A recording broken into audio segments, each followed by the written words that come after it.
Hi guys, welcome to Barbara Sews and More. I've been putting off this job I need to do about making a pattern for my friend because she wants the exact pattern of a skirt pattern. She had got it at Dillard's, I guess it had been years ago, and they still sell that skirt, but she wants different colors. She only seems to be able to get gray and a blue, a navy blue, I guess, a black. But she wants to be able to maybe make some different color types blue and some reds and some patterns and so forth. She has a job, and I don't know all about what she does, but it's like a conference type work that she does, and she dresses with suit coats and skirts and so forth. So she'd been after me, asking me, because she knew I sewed, and I had so many things I was doing, and then we had these big storms coming, and then I've been helping my son out with transportation, and there's just so many things that have just really gotten in the way. And so finally yesterday I went and I ripped out the whole skirt. I actually have the whole skirt right now, but it's all it's all in pieces. And so there's the band, and then here's her zipper. But I would use a zipper and put it back in, but her skirt that I'm doing, and here's a lining. We're not going to have a lining. Maybe next time I do make her a skirt, she will choose for me to put a lining in it. But I didn't have any lining fabric. She never gave me any of that. But so let me show you the fabric. I know I didn't. Here's the fabric. It's a shirting. And this is the fabric that she bought for me to make her skirt. I can tell you it's very nice. And I wanted to make a skirt for her that was kind of like a practice run, because wasn't sure, because I've never done this type of thing before. And I was afraid I knew this was not cheap. And she said, no. She says, go ahead. She says, it wasn't too awfully expensive. Just go ahead. I don't want you to make two skirts. So, okay. So we're going to get this cut out here probably within the next few days. Hopefully I'll have it done by the end of next week, her skirt. But do you see how this ravel shirting does that big time? And the skirt I just took apart did the same thing. Now, they had a serger, though. Of course, if you bought it at Dillard's, it was perfection. But I don't have a serger. So what my idea is, as far as when it comes to him, I'm going to use that little lace tape. I'm going to sew it on, and then I'm going to iron it up and bring it up, and I'm going to hem it like that. But the seams on the seam allowances, I think I'm going to do French seams. Wrong side to wrong side, then you flip it over and it's right side to right side. Anyway, that's what I'm going to do. And another thing too I noticed in here, I don't know if it's just when you pay that much money to buy something from Dillard's, but the seam allowances were only a ½ inch. And we know that normally they're 5/8, unless of course otherwise stated. But so I did everything in this skirt on my pattern I made, where there was a ½ inch, where there was 5/8 of an inch, where there was 1/4 of an inch. I mean, I put it down. In fact, now that I'm thinking about it, up there at the top, I need to write that down, so I'll make sure, because I want it to be as close as possible to the skirt that she wants. And so that's exactly what I'm going to do. Now, I bought a zipper, and I think I showed you guys that. I bought a zipper, and I bought thread, remember? But it's actually too light. So I want to go back and look for some more. See, it's like see the difference in the colors of the threads? And that's just going to show up too much. And so I'm going to look for a darker gray thread in order to do that. Because like I said, I've not done this before. I want to do my very best. And what I'm really hoping and praying that this skirt will fit her, and it'll come out so perfect that I will have achieved a pattern for her, just for her size, and then I can make all the skirts that she wants. So that's what I'm really hoping.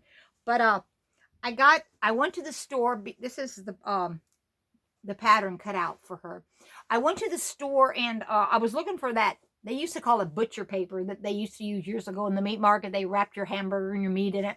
I don't even think they do that anymore, but if they do, I don't think they have that type of paper, because even the brown bag that you take your groceries home in, it was really thick, and those are not very thick anymore. They're just really generic, and you pick up your groceries and it rips. So anyway, so what I found was, what did I do with that? I looked around at all the different places in Walmart to see about paper. I could not find anything in the packaging that I thought would suffice. I mean, I wanted to be sturdy enough, but yet bendable. Anyway, I ended up in the wedding section, and I got a tablecloth from the wedding section. See there? And it actually looks like fabric. I mean, if you want to get technical, I'm going to try. I don't want this. All the light was crazy. But, I mean, it is like a interfacing kind of almost. It's just really neat. So anyway, this is what I got, and I thought it'd be perfect, and it was perfect. And let me show you my rendition. Anyway, here is the whatchamacallit. Here's the waistband on the skirt. And so yeah, I just put it up on there. I put the size of the skirt. It says waistband, cut 1, cross grain, you know. So there's this. And actually, per se, I mean, that was not really a big deal. But, I mean, you do get a waistband piece to cut out when you have a pattern. So I went ahead and fixed it just like it were a pattern. And then I have the front of the skirt that I fixed right here. You got your darts here. And it was a 1/2 inch seam allowance I have there. It was a 1/2 inch, so I made sure I put that. The hem was almost 2 inches up. So I mean, as far as even hem and the length, I have it right exactly where her skirt was. Then right here, of course, it's on the fold. I have it where you open it up. You cut 1 I got here. And so, yeah, so this is the front of it. And then on the back of it, of course, then this is the back right here. And I've got back of skirt. I got the size. I've got the 2 darts right there. And I have a place to where I know where my zipper's going to go. And then my hem there again at the bottom.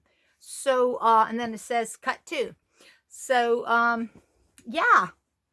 So I'm really excited to endeavor to do this. And I'm really hoping that it really does work out. And I mean, it'd be just such a blessing, and I know that it would be a help to my friend. And so, yeah, I just thought I'd come and share that with you. Like I said, it's the first time I've ever done that. I've altered a few things for people, but I'm not a great alterer. Is that a word? You give me a pattern, and I can make it for you. But giving me something that's already made and you wanting me to tear it apart or do something to it, well, evidently it shows I can do it. I mean, I already did. I tore that whole skirt apart. Took me, I don't know, maybe an hour. There's a lot of seams and stuff, the way they sewed and put that skirt together, that I would never have done. But I don't know. Anyway, thanks for watching, guys. It's just a thumbs up to encouragement that anything you put your hand to, you can probably do it. Maybe take longer for some than others, because we all are built differently. Mentally, emotionally, and all those kind of things. But I can't wait to get it done, and then we'll come on and show you. Bingo, success. I got 3 bags coming from Temu. I'll get them Monday. Actually, they came today, but we live in a rural area. Post office closes. I just bit my lip. The post office closes around 12:30 during the week, and then on Saturdays they close like at 10:30. So nobody there. So I will get it Monday, and I'm really looking forward to it. So, and I'll show you and bring you all that. All right, guys, you guys have a blessed rest of your day, and I will talk to you tomorrow when I do my outfit of the day. Bye-bye.